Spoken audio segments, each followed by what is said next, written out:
Assalamualaikum and a very good day to all of my beloved students.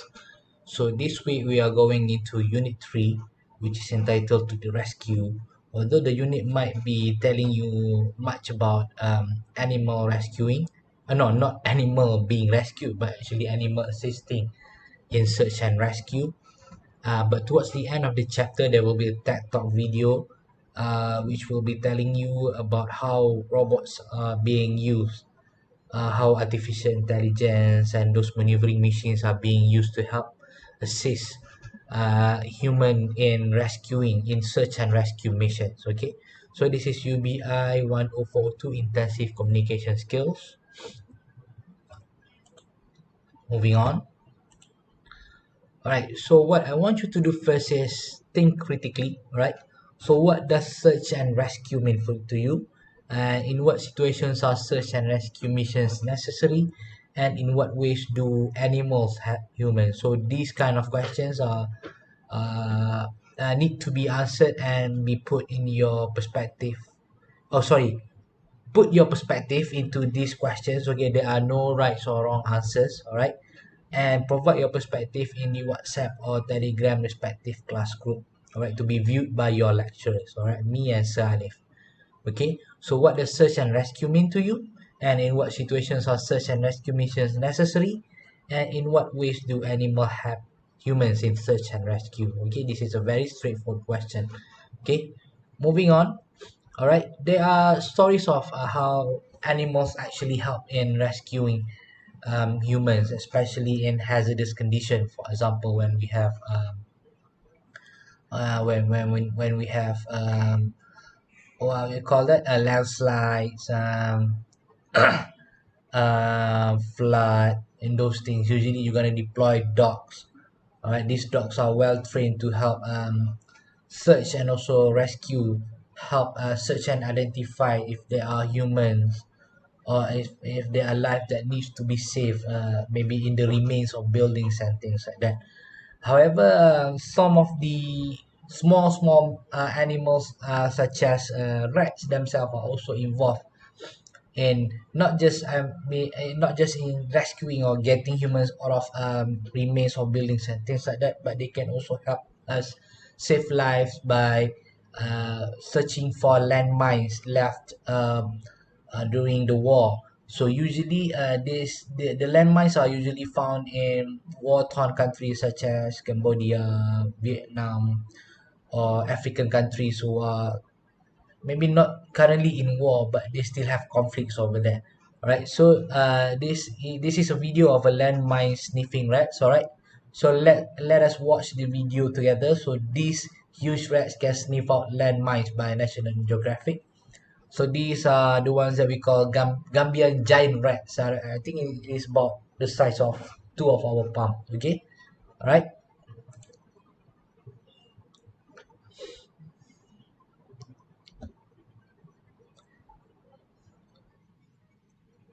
All right. If you have the slides later, the link will be embedded in there as well.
Okay, interesting.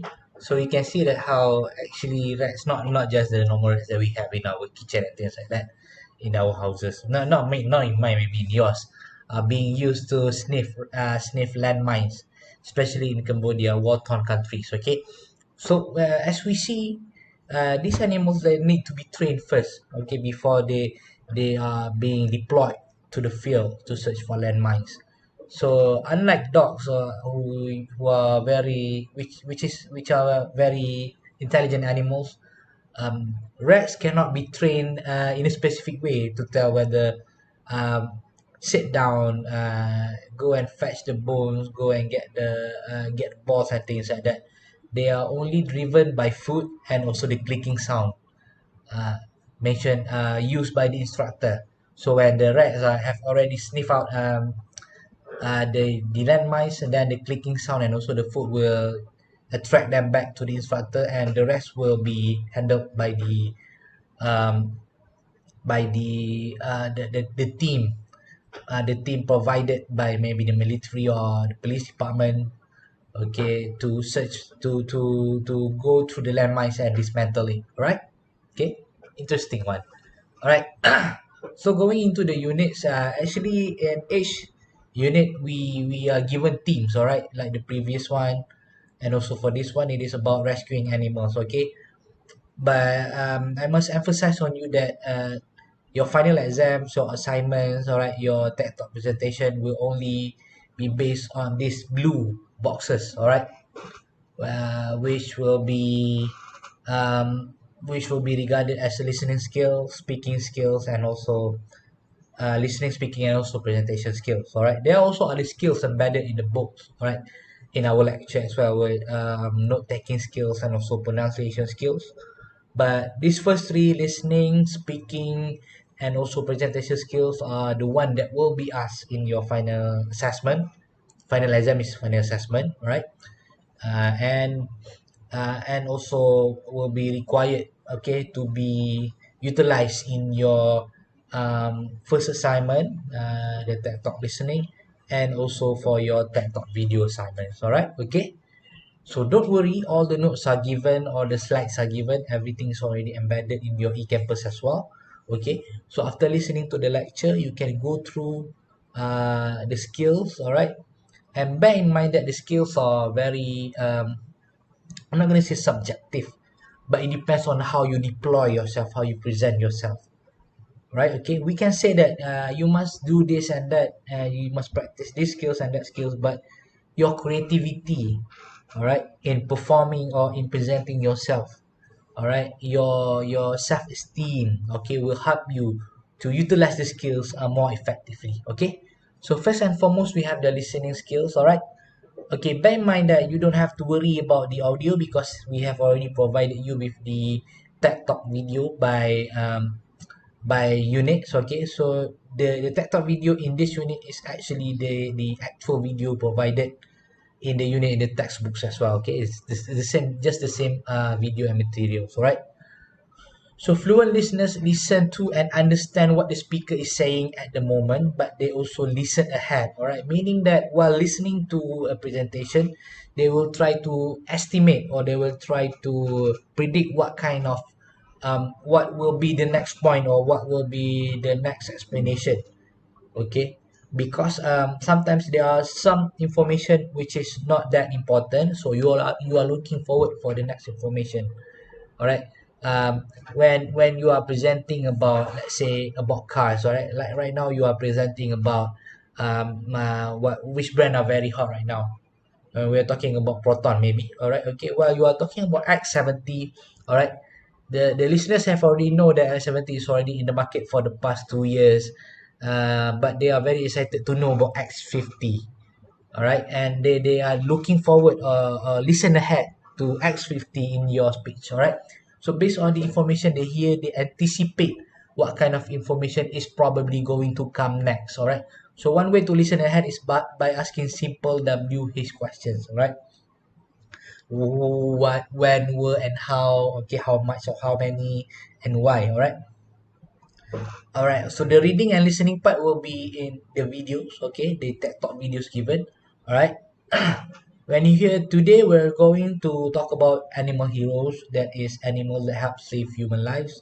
All right, then in your mind you will have this question lingering. So what kind of animals, all right, what kind of animals that speaker will be telling us about?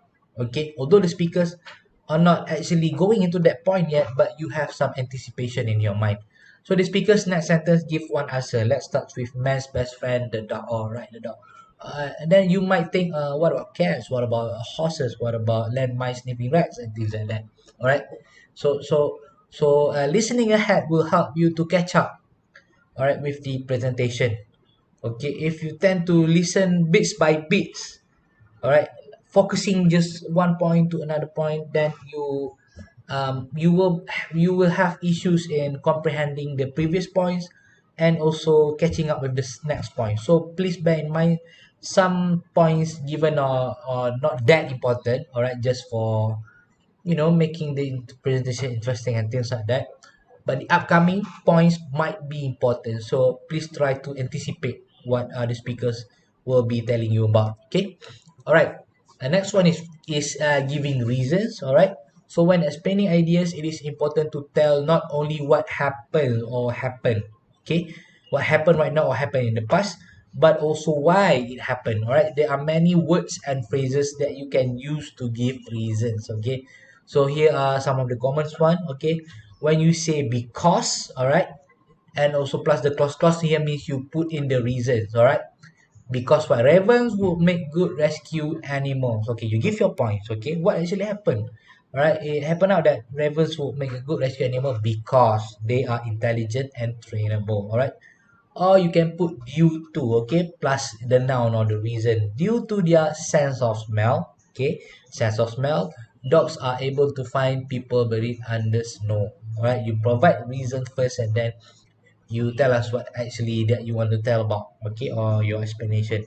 Okay, so in order to plus the infinitive reason, because or even you can just use to. Okay, uh, the technology is being used in order to make rescue dogs even more effective. All right, so just ignore the part that the part where we put in the clause or noun or infinitive. All right, if the clause means a sentence, all right, the noun here means you say we put the noun, all right, the name of the things. All right, in order to, because after to, the word after to or the verb after to will be in base form. Okay, so in order to make rescue dogs even more effective, technology is being used in order to make rescue dogs even more effective.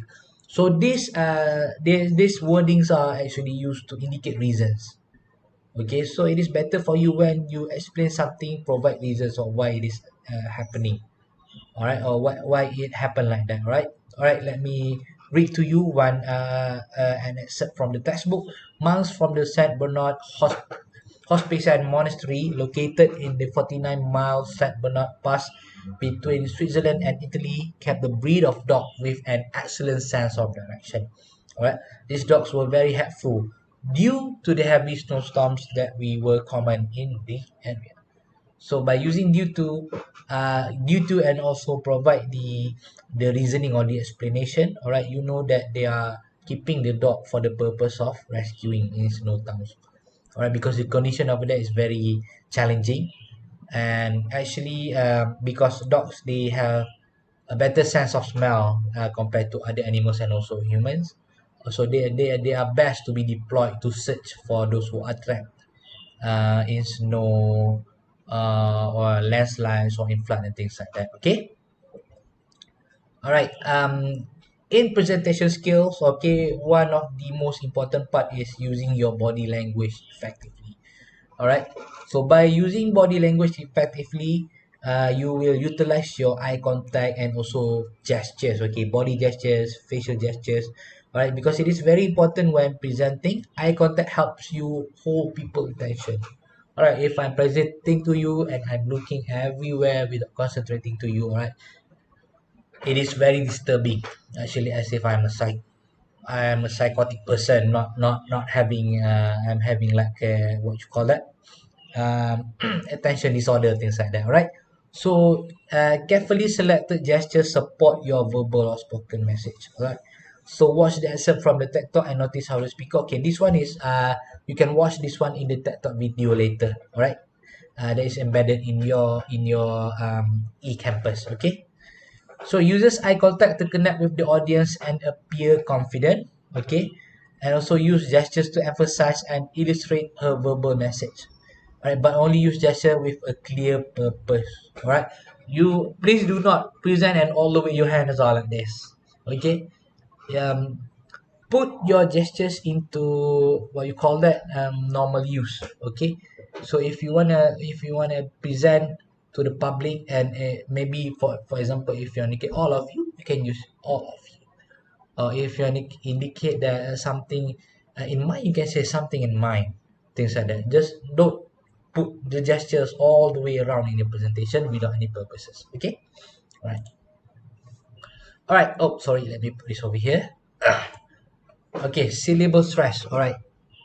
Bear in mind that pronunciation skills and also note-taking skills are not that much asked, will not be asked in your final assessment and also in your assignment, both of your assignments, all right? But these are some crucial skills that you need to know as well, all right? So in pronunciation skills or syllable stress, words with two or more syllable, one syllable in words with two or more syllable, one syllable is stressed more than the others, all right? So if you put the stress on the wrong syllable, people um, may not understand the word in terms of how you pronouncing it, all right? I mean, it will sound awkward, okay? To stress the syllable, make the vowel in that syllable longer and raise the pitch. So when you are stressing the syllable, concentrate on the vowel, all right? And raise your pitch a bit. Okay, for example, all right? Underestimate, okay? You don't say underestimate. You don't say underestimate. You don't say underestimate, all right? So underestimate, all right? Respondent, okay? You don't say respondent. You don't say responder, all right? Responder, all right? Okay. Innovative, all right? You don't say innovative. You don't say innovative. You don't say innovative. It sounds Italian, right?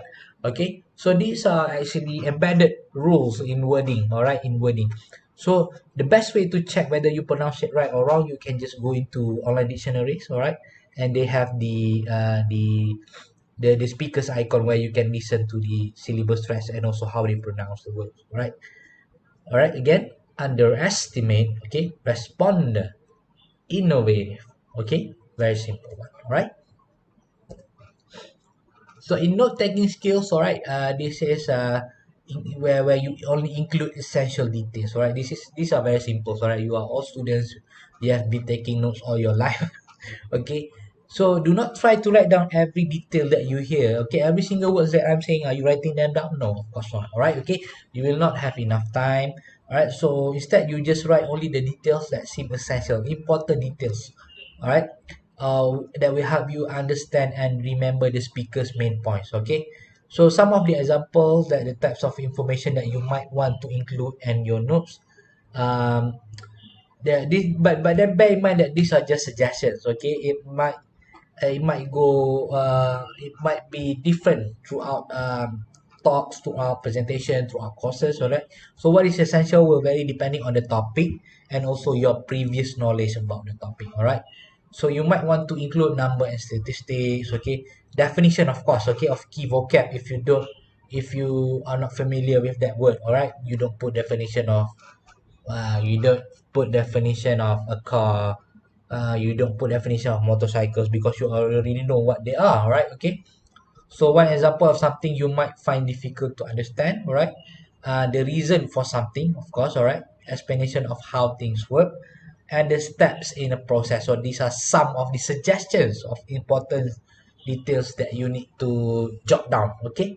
So do not write full sentences, okay? Bear in mind that you will not have enough time. You will not have the pace to catch up with the speakers, all right? So just write short phrases and use abbreviations to save time, okay? Very simple one, all right? Okay, I think that's all for my presentation. Oh, sorry. Okay, so in your eCampus later, there will be a column over here, all right? Oh, my internet, okay, very bad, very bad. Coming in, all right, here, all right, okay. All right, these are the videos. All right, so one video is already embedded in eCampus and another one is a YouTube link. Okay, both are the same, don't worry. Okay, and then what I would like you to do is this assignment. Okay, so which is the best in helping people in disaster? All right, after you watch the videos of the Gambian sniffing landmine Gambian rats, sorry, and also this video of how robots help in search and rescue. All right, so please decide whether it is human, animals, or robot which are effective. All right, and explain your answer. All right, and provide a short story of how you are involved, or maybe of how you have some experience where your life needed rescue. All right, and how bad was it? All right, if you have an experience of being rescued regardless of by animal, humans, or by robotics technology, all right, share it with us in your essay, short essay. Okay, that is a very short one. Okay, don't write too long. Okay, it's a very short one. Just one paragraph will be enough. Okay, all right, and then submit it over here in eCampus. Okay, so these are the notes. All right, these are the notes. All right, the blue boxes. Okay, bear in mind that blue boxes are important. All right, speaking, listening, and also presentation skills, because they will be asked in your assignment and also they will be asked in your final assessment as well. Okay, I think with that I thank you. All right, okay, so I'll see you next week. Have a nice day. Stay safe, everyone. Bye bye.